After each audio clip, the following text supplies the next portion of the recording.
ओम श्री गणेशाय नमः। जय श्री कृष्ण। राधे राधे।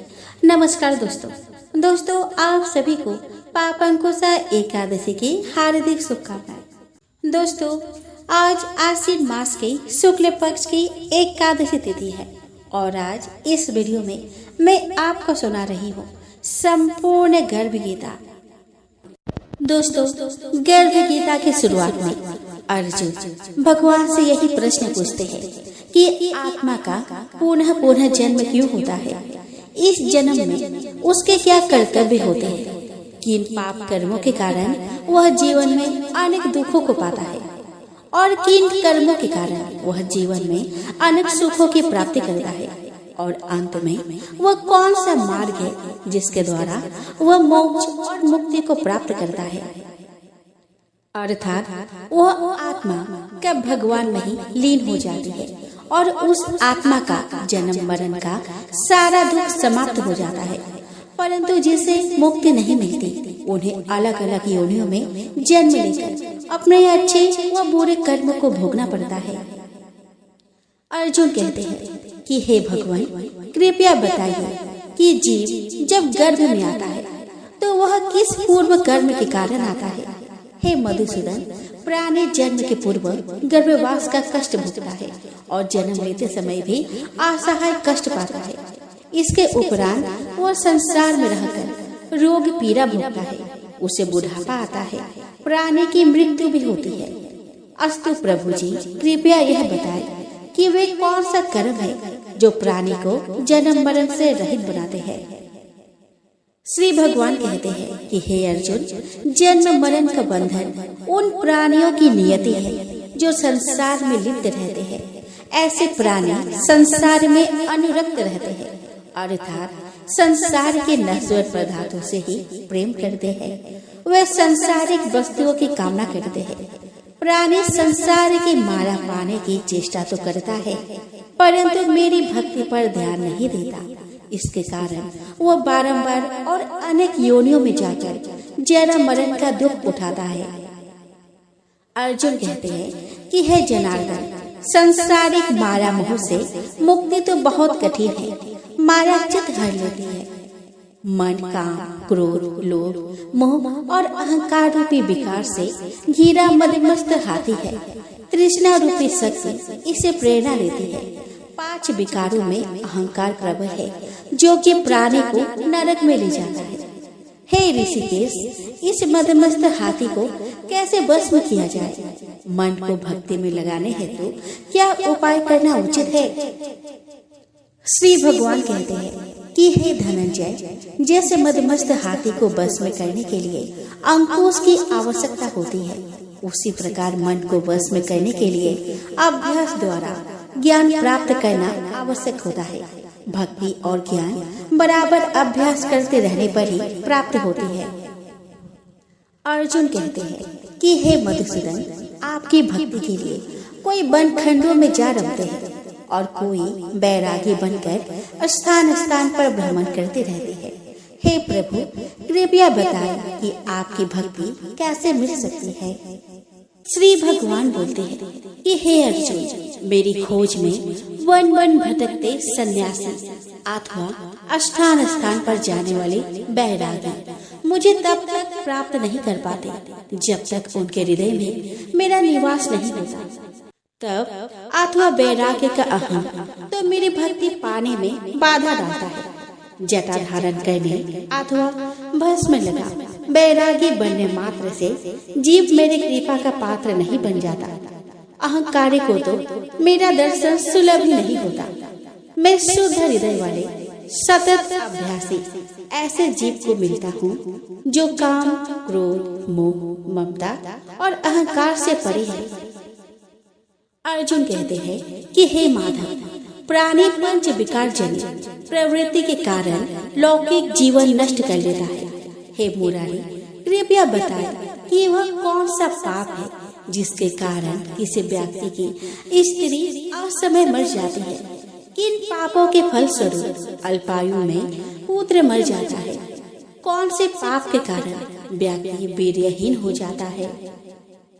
श्री भगवान कहते हैं कि किसी का लिया हुआ ऋण नहीं चुकाने वाला व्यक्ति पत्नी हानि का दुख उठाता है, उसी प्रकार किसी की धरोहर को न लौटाने वाले का पुत्र अल्प आयु में मर जाता है। किसी को सहयोग सहायता का आश्वासन देकर भी समय आने पर सहयोग न करने वाला वीरहीन होता है।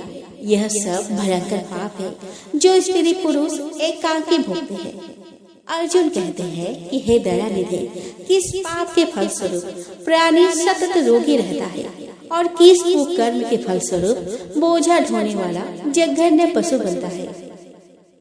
श्री भगवान कहते हैं कि हे अर्जुन, कोई सौभाग्य काक्षिणी कन्या को बेचने वाला सतत रोगी रहता है। अभक्ष्य भोजन और मादक द्रव्य का सेवन करने वाला अधम योनि में जन्म लेता है। झूठी गवाही देने वाला भोजन बनाकर पंच कवल कर स्वयं भोजन करने वाला बिल्ली और सूकर की योनि प्राप्त करता है।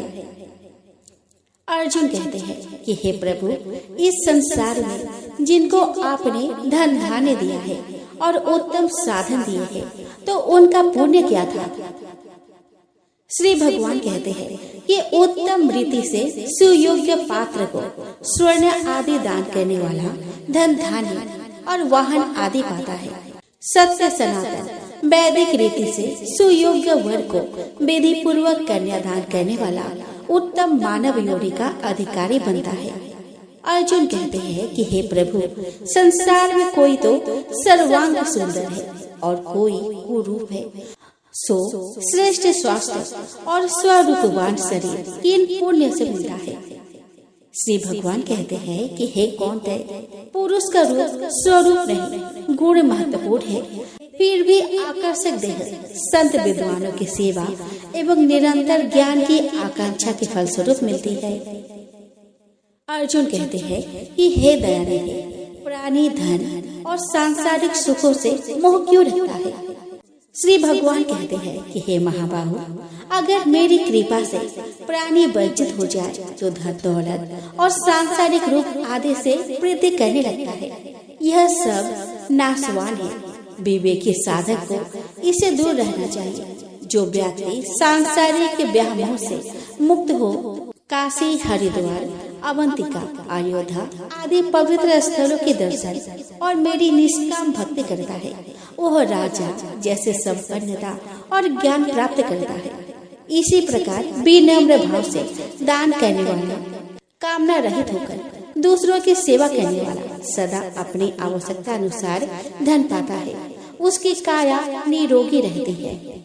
अर्जुन कहते हैं कि हे प्रभु, प्राणी में रक्त विकार, खंड वायु, अंधा अथवा पंगुता का कारण क्या है, बताने की कृपा करें।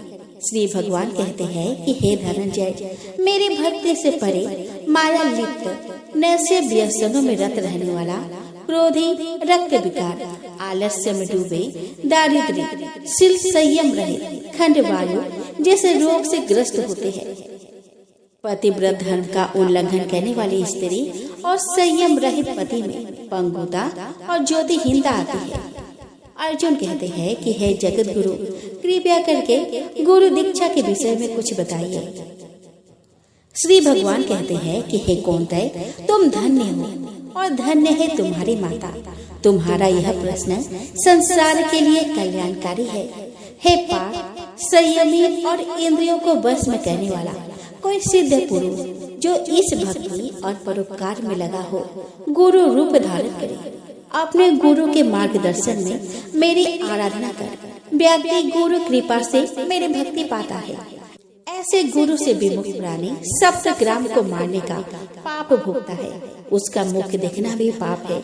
जैसे मदिरा भांड से सटा गंगाजल अशुद्ध हो जाता है, उसी प्रकार गुरुद्रोही गृहस्थ साधक की साधना निष्फल रहती है। ऐसा व्यक्ति कुकुर, सूकर, गणधब, काक आदि योनियों को पाता है। वो अजगर के समान आलस्य में डूबा तिरस्कार पाता है। अतः गुरु आज्ञा पालक साधनशील व्यसन रहित जीवन व्यतीत करना चाहिए। हे धनंजय, गुरु दीक्षा बिना साधक का उद्धार नहीं होता है। मेरी भक्ति की इच्छा करने वाले को गुरु धारण करना उत्तम है। जैसे नदियों में गंगा, व्रतों में एकादशी और जीवों में मनुष्य तन श्रेष्ठ है, उसी प्रकार साधक की सिद्धियों में गुरु कृपा श्रेष्ठ है। गुरु सेवा का फल अश्वमेध यज्ञ से भी अधिक फलदायी है। एते संपूर्ण गर्भ गीता यही समाप्त होता है।